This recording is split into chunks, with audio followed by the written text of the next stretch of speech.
என் நெஞ்சில் குடியிருக்கும்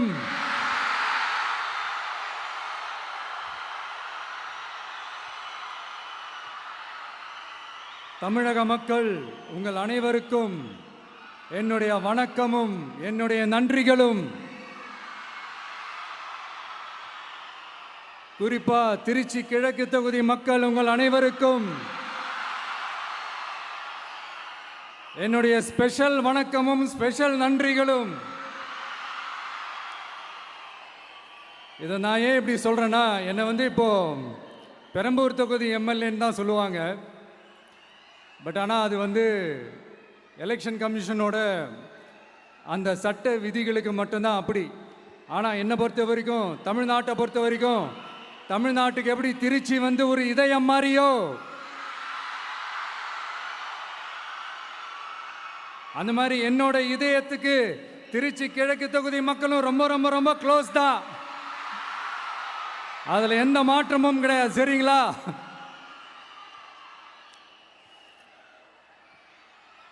ஆட்சிக்கு சில வாரங்கள் கூட ஆகலை. 6 மாதம் அமைதியாக இருப்போம்னு சொன்னவங்களாம் 6 நாள் கூட அமைதியாக இருக்க முடியல. ஆட்சிக்கு அரை மணி நேரத்திலே ஆரம்பிச்சிட்டாங்க. பாவம், ஒரு கல்யாண வீட்டிலலாம் போய் புலம்பிட்டு இருக்காங்க. நான் சொன்னதெல்லாம் நடக்குதா? 1 by 1 எல்லா புலம்பல்ஸும். அது மாதிரி இத்தனை வருஷமா மாற்றி மாற்றி உங்களை ஏமாத்திக்கிட்டு இருந்த இந்த 2 பேரையும் வேண்டாம்னு சொல்லி ஒதுக்கிட்டு உங்களுக்காக உண்மையா உழைக்க வந்த உங்க விஜய, உங்க அண்ணனை, உங்க தம்பிய முதல் அமைச்சரா இல்ல முதல் சேவகனா ஆக்கியிருக்கிறீங்க. தலை வணங்கி ஒட்டுமொத்த தமிழக மக்களுக்கும் இந்த நேரத்தில் என்னுடைய நன்றியை தெரிவிச்சுக்கிறேன். இந்த நேரத்தில் எங்களுக்கு ஆதரவு தெரிவித்த அத்தனை இயக்கங்களுக்கும், அத்தனை இயக்கத்தின் தலைவர்களுக்கும் மீண்டும் என்னுடைய நன்றியை தெரிவிச்சுக்கிறேன்.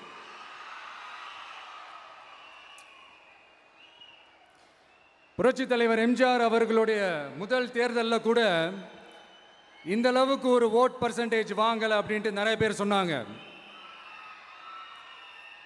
ஆனால் நீங்கள் டிவி கேட்க அவ்வளோ நீங்கள் ஆதரிச்சிருக்கிறீங்க. நான் எம்ஜிஆர் அவர்களோடலாம் நான் கம்பேர் பண்ணல. எம்ஜிஆர் தான். ஆனால் நாம பெரியார், அண்ணா, எம்ஜிஆர் அவர்கள் வழியில் ஒரு அன்பா உழைக்க வந்த உங்க விஜய், அவ்வளவுதான்.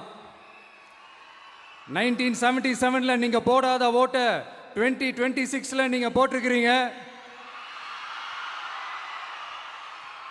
என்ன ஒன்று, இன்னும் கொஞ்சம் அதிகமாக ஆதரிச்சிருந்தீங்கன்னா கொஞ்சம் நல்லா வந்திருக்கும். பட் பரவாயில்ல, ஃப்யூச்சரில் வரப்போகிற எல்லா தேர்தலையும் உங்களுடைய முழு சப்போர்ட்டை என்னால் வாங்க முடியுன்ற அந்த ஒரு நம்பிக்கை இப்போ என் மனசில் ரொம்ப ஆழமாக பதிஞ்சிருக்கு.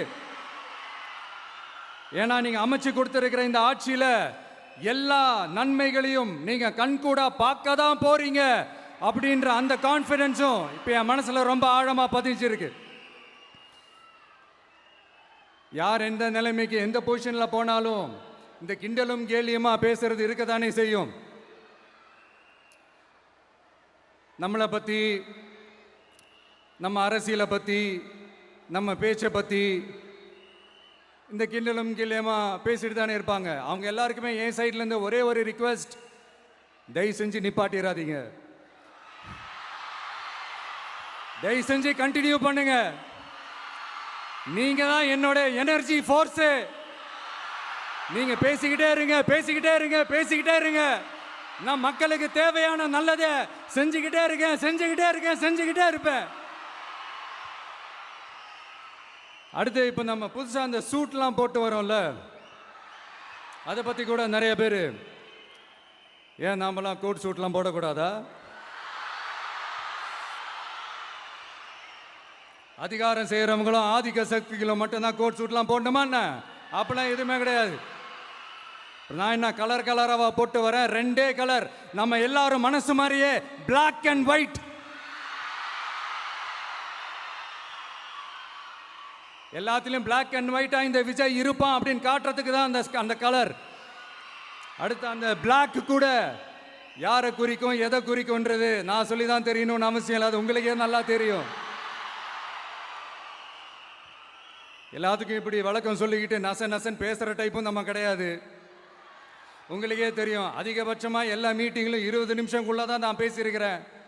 அதனால் இப்போ மக்கள் என்கிட்ட என்ன சொல்கிறாங்க அப்படின்னா, இந்தாப்பா விஜய், நீ எங்களுக்காக உழைக்கிறதுக்காக வந்திருக்கிற, அந்த வேலையை மட்டும் பாரு, உன்னை பற்றி பேசுகிறவங்கள நாங்கள் பார்த்துக்கிறோம் அப்படின்னு சொல்லிட்டாங்க. சரி, ஆனது ஆச்சு.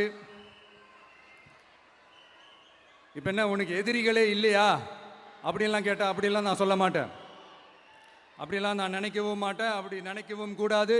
இப்பவும் சொல்கிறேன், அரசியல் ரீதியாக சொல்கிறேன், 2 பேருக்கு நடுவில் தான் போட்டியே. ஒன்று இன்னொன்று, எஸ், ஒன்று டிவிக்கு, இன்னொன்று டிஎம்கே. இதுக்கு நடுவில் வேற யாருக்கும் எந்த வேலையும் கிடையாது. ஏதாவது இருக்குன்னு சொல்றீங்க?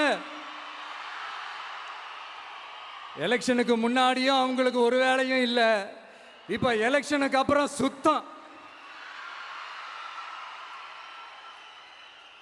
ஆனால் இந்த திமுகவும் மற்றும் பலரும் ஒன்றா சேர்ந்துக்கிட்டு இந்த விஜயோட ஆட்சி வந்துடக்கூடாதுன்னு சொல்லி ஒரு கூத்து ஒன்று பண்ணாங்களே, அந்த கடைசி 5 நாள், அடாடாடாடாடா, நமக்கெல்லாம் ஓஹோ இப்படியெல்லாம் கூட நடக்குமோ என்ன கூத்துங்கிறீங்க.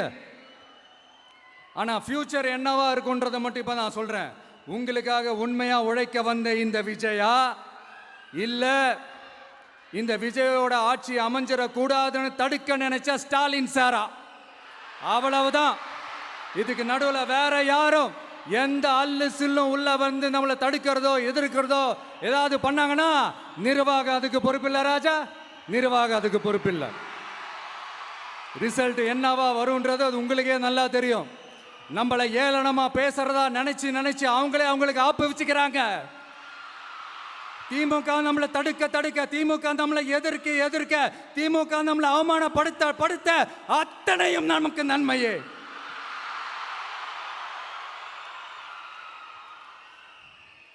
ஒன்று கவனிச்சிங்களா மக்களே, நம்ம ஆட்சிக்கு வந்ததுக்கு அப்புறம் ஒரு விஷயம் ஒன்று நடந்துகிட்டு இருக்கு. இது இந்த ஜென்சி தலைமுறையை அட்ராக்ட் பண்ணுறதுக்காக இங்கிலீஷ் தமிழ் கலந்த அறிக்கை, அது சொல்ல வந்த நினைச்சிங்களா? அந்த காமெடியெல்லாம் கிடையாது. அடுத்து இந்த ரியாலிட்டியை மறந்துட்டு இந்த ரீல்ஸ் போடுறது, அது சொல்ல வந்தீங்களா? அந்த காமெடியும் கிடையாது. இது சீரியஸாக ஒரு விஷயம் நடந்துக்கிட்டு இருக்கு. முன்னெல்லாம் சட்டசபையில் யார் பேசுனா நமக்கு என்ன, யார் அடிச்சுக்கிட்டா நமக்கு என்னன்னு இருந்த கூட்டம்லாம் இப்போ சட்டசபையில் என்ன நடக்குது, என்ன பேசிக்கிறாங்கன்றது ரொம்ப உன்னிப்பாக கவனிக்கிறாங்க. கவனிச்சிங்களா? திமுக ஸ்டைல்லையே சொல்லணும்னா ரீல்ஸ் போட்ட கூட்டம்லாம் இப்போ நியூஸ் பார்த்துக்கிட்டு இருக்கிறாங்க. அதில் நமக்கு சந்தோஷம்தான், பெருமை தான். நம்மளுடைய யங்ஸ்டர்ஸ், நம்ம பெண்கள் எல்லாம் அந்த அரசியல் என்னன்னு தெரிஞ்சுக்கணும், அந்த அரசியல் என்னன்னு புரிஞ்சுக்கணும்னு அப்படி ஒரு விழிப்புணர்வு ஏற்பட்டிருக்கு. அதில் எங்களுக்கு சந்தோஷம்தான். இதெல்லாம் யாரால நடந்திருக்கின்றது நான் சொல்லி தான் உங்களுக்கு தெரியணும்னு அவசியம் இல்லை, அது உங்களுக்கே நல்லா தெரியும். இப்படிப்பட்ட நம்ம தெய்வங்களை, இப்படிப்பட்ட நம்ம மக்களை தற்குறின்றது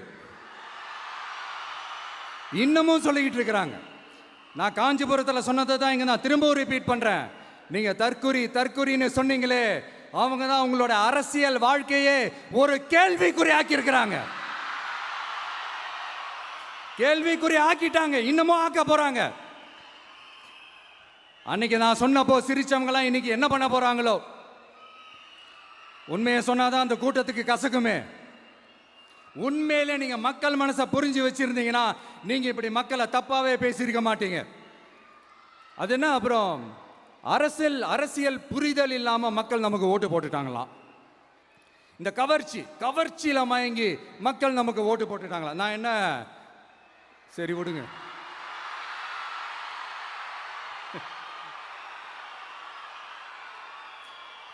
மக்கள் அவங்களுக்கு ஓட்டு போட்டா அந்த மக்கள் நல்லவங்களாம், அதே மக்கள் நமக்கு ஓட்டு போட்டா அந்த மக்கள் கெட்டவங்களா, தற்குறியா.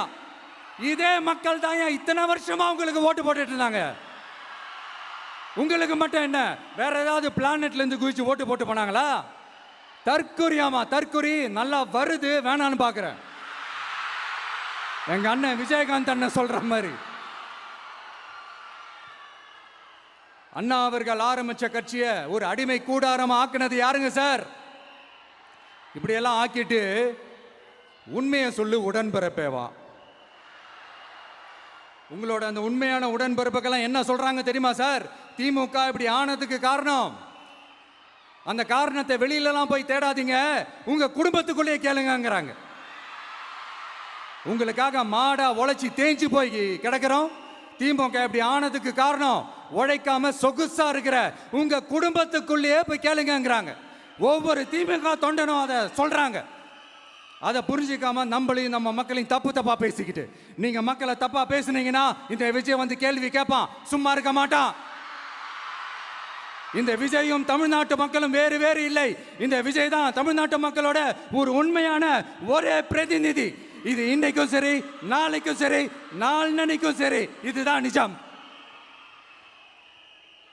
மறுபடியும் சொல்றேன், நமக்கும் மக்களுக்கும் இடையே இருக்கிற இந்த பூர்வ ஜென்ம பந்தத்தை, அந்த உறவை ஏதோ இந்த சதிகள் சூழ்ச்சிகள் பண்ணி யாராலையும் எதுவும் கெடுக்கவே முடியாது. கெடுக்க ட்ரை பண்ணீங்க நம்ம ஆட்சிக்கெல்லாம் வரதுக்கு முன்னாடி. என்ன சதிகள், என்ன சூழ்ச்சிகள், என்னென்னலாம் பண்ணி எப்படியெல்லாம் தடுத்துடலான்னு. ஆனால் இப்போ ஆட்சிக்கு வந்த இந்த சாமானிய மக்கள் ஆட்சியை நீங்கள் இந்த எதிர்கட்சியாக இருக்கும் போது ஒன்று யூஸ் பண்ணுவீங்கள, இந்த அறத பழைய டெக்னிக்கு, அதெல்லாம் யூஸ் பண்ணி நம்மளையும் மக்களையும் பிரிச்சிடலாம்னு நினச்சிங்கன்னா அது ஒரு காலம் நடக்காது. மக்கள்லாம் ரொம்ப தெளிவாயிட்டாங்க சார், ரொம்ப தெளிவாயிட்டாங்க. அதனால ஒரு ஆக்கப்பூர்வமான ஒரு எதிர்கட்சியாக செயல்பட்டு மக்கள் மனசை வெல்ல பாருங்க. இந்த கடைசி லாஸ்ட் 1 மந்த்தாக நடந்த ஒரு சில விஷயங்கள் உங்ககிட்ட நான் ஷேர் பண்ணணும்னு ஆசைப்படுறேன். இந்த 200 யூனிட் மின்சாரம், கட்டணமில்லா மின்சாரம் அறிவித்தோம். அதில் ஆல்ரெடி இருந்த 100 யூனிட் திமுக கொடுத்தது கிடையாது. மேடம் ஜெயலலிதா மேடம் இருந்தப்போ செஞ்சுட்டு போனது. ஸ்டாலின் சார் பதவி போன அந்த கடுப்பில் அறிக்கையா விட்டு தள்ளிக்கிட்டு இருக்கிறாரு. என்ன பண்ணீங்க உங்களுடைய ஆட்சியில்? மக்கள் பணத்தை, டாஸ்மாக்லேருந்து அடித்த அந்த பணத்தை, ஊழல் செஞ்ச அந்த ஃபைலை க்ளோஸ் பண்ணுறதுக்கு அலையா அலைஞ்சிங்க. ஆனால் இந்த விஜய் மக்களுக்கு தொந்தரவாக இருக்கிற அதே டாஸ்மாகை க்ளோஸ் பண்ணா. விவசாயிகளோட அந்த கடனை தள்ளுபடி மேக்சிமம் இந்த 1 மந்த்ல என்ன செய்ய முடியுமோ அதை செஞ்சான். நீங்க தான் அந்த நிதி சம்பந்தமா இருக்கிற எல்லா கேட்டையும் லாக் பண்ணி வச்சுட்டு போயிருக்கிறீங்க. அதை சரி செய்ய வேணாமா? அதை ஒழுங்குபடுத்த வேணாமா? அதனால மறுபடியும் சொல்றேன், இந்த விஜய் பொய் சொல்லி ஏமாத்துறதுக்காகலாம் அரசியலுக்கு வரல. உங்க கூடவே நிக்கிறதுக்காக மட்டும்தான் அரசியலுக்கு வந்திருக்கிறேன். அதுல எந்த மாற்று கருத்துமே கிடையாது. கவலையப்படாதீங்க விவசாய பெருமக்களே. அடுத்து இந்த சட்டம் ஒழுங்கு, அது சரியில்லை இது சரியில்லைன்னு சொல்லி திமுகவும் மற்றும் பலரும் மாறி மாறி கூவுறீங்க. நான் ஒன்று கேட்குறேன், இந்த மாடல் அரசுன்னு சொல்கிறீங்களே, அதில் என்ன செஞ்சு வச்சுட்டு போயிருக்கீங்க? ஒரு ஊர் விடாமல், ஒரு தெரு விடாமல் போதைப் பொருள் கலாச்சாரம் அப்படியே ஸ்ப்ரெட் ஆகி கொட்டி கிடக்குது. அது அப்போவே இனிஷியல் ஸ்டேஜ் அதை நீங்கள் கண்ட்ரோல் பண்ணியிருந்தீங்கன்னா இத்தனை பெண்களை இழக்க வேண்டிய ஒரு சூழ்நிலை ஏற்பட்டிருக்குமா? எல்லாத்தையும் பண்ணிட்டு பழிய தூக்கி ஏன் மேலே போடுறாங்க. நீங்கள் என்ன பழி நம்ம மேலே போட்டாலும் மக்கள் நிம்மதியாக வாழக்கூடிய அந்த செயலை கண்டிப்பாக இந்த விஜய் செஞ்சு தான் காட்டுவான். அதுக்காக தான் எஃபிஷியண்டான போலீஸ் ஆஃபீஸர்ஸ் நான் அப்பாயிண்ட் பண்ணியிருக்கிறேன். எஃபிஷியண்டான அந்த போலீஸ் ஆஃபீஸர்ஸ் டீம் நான் அப்பாயிண்ட் பண்ணியிருக்கிறேன். பெண்கள் பாதுகாப்பான அந்த சிங்கப்பெண் காவல் படை நெக்ஸ்ட் வீக் அதை இனாகரேட் பண்ண போகிறோம். தப்பு செஞ்சவங்களுக்கான தண்டனை, அதுக்கான சார்ஜ் ஷீட் எல்லாமே ரொம்ப ஃபாஸ்ட்டாக ரொம்ப ஸ்பீடாக செய்கிறதுக்கான அந்த வேலையை செய்ய சொல்லியிருக்கிறோம். கோர்ட்டில் கூட தப்பு செஞ்சவங்களுக்கான அந்த கடுமையான தண்டனை வாங்கி கொடுக்கறதுக்கான அந்த வேலையையும் ரொம்ப சீக்கிரமாக செய்ய சொல்லியிருக்கிறோம். அதனால் நீங்கள் என்ன பழி நம்ம மேலே போட்டாலும் உண்மையாக உறுதியாக மக்களுக்கு தேவையான எல்லா விஷயங்களையும் இந்த விஜய் செஞ்சு தான் காட்டுவான். இப்படியெல்லாம் நம்ம சொல்கிறதுனால இவங்க என்ன சொல்லுவாங்க தெரியுமா? அவங்க தான் ஆட்சியிலே இல்லையே, அப்புறம் ஏங்க அவங்கள குறை சொல்றீங்க அப்படின்னு கேட்பாங்க. வேரில் வெந்நியை ஊற்றிட்டு போனவங்கள வெளிச்சம் போட்டு காட்டாமல் பின்ன வேற என்ன சொல்லுவாங்க? இதெல்லாம் மக்கள்கிட்ட நம்ம தெளிவாக எடுத்து சொல்லணும் இல்லையா? அதுக்காக தான் இதெல்லாம் சொல்லிகிட்டு இருக்கிறேன். நம்ம மக்களுக்காக இவ்வளோ வேலை பார்க்குறோம், ஆனால் இவங்க அதையெல்லாம் விட்டுட்டு குதிரை பேரம் பண்ணுறாரு, அது பண்ணுறாரு, இது பண்ணுறாருன்னு சொல்லிட்டு தப்பாக கதையெல்லாம் அடித்து விட்டுக்கிட்டு இந்த தீய சக்தியும் தீந்து போன சக்தியும் அதாங்க திமுகவும் மற்றும் பலரும் ஒன்னா சேர்ந்துக்கிட்டு திருட்டுத்தனமா யாருக்கும் தெரியாம ஒரு ஓரமா மூலையில உட்கார்ந்துட்டு பேரம் பேசி கூட்டு சேர்ந்து ஆட்சி அமைச்சு கொள்ளையடிக்க திட்டம் போட்டாங்க. அது ஏன் தெரியுமா? உங்களோட இந்த டிவிக்கு ஆட்சி அமைஞ்சா அவங்க பொழப்பே போயிடும். அந்த கொள்ளையடிக்கிறது, லஞ்சம், ஊழல் எல்லாமே கத்தம். அதான் இந்த காரணம். அடுத்து ஸ்டாலின் சார், திமுக வந்து இப்போ தீய சக்தி மட்டும் இல்ல, மக்களை விட்டு ரொம்ப தூரமா போன தூர சக்தி, ஓர சக்தி, கோர சக்தி, பார சக்தி. நீங்க எப்போ இந்த தீந்து போன சக்தியோட நீங்க கூட்டு சேர்ந்துக்கிட்டு ஆட்சி அமைக்கணும்னு நினைச்சீங்களோ, அப்பவே இந்த திமுக தூர்ந்து போன சக்தியாகவும் ஆயிடுச்சு. நீங்களாம் நம்மளை பத்தி அவதூறு பேசலாமா சார்? இது நியாயமா? மக்களை இவ்வளவு பெரிய மக்கள் சக்தி நம்மளோடு இருக்கும் போது நமக்கு எதுக்கு வேற அரசியல்? எலெக்ஷன்ல 50-60 வருஷமா இருந்த சாதிய உடைச்சிருக்கிறோம், மதத்தை உடைச்சிருக்கிறோம், காசு கொடுத்து ஓட்டு வாங்கறத உடைச்சிருக்கிறோம். நாம எது செஞ்சாலும் கான்ஸ்டிடியூஷன்ல தான் செய்வோம்.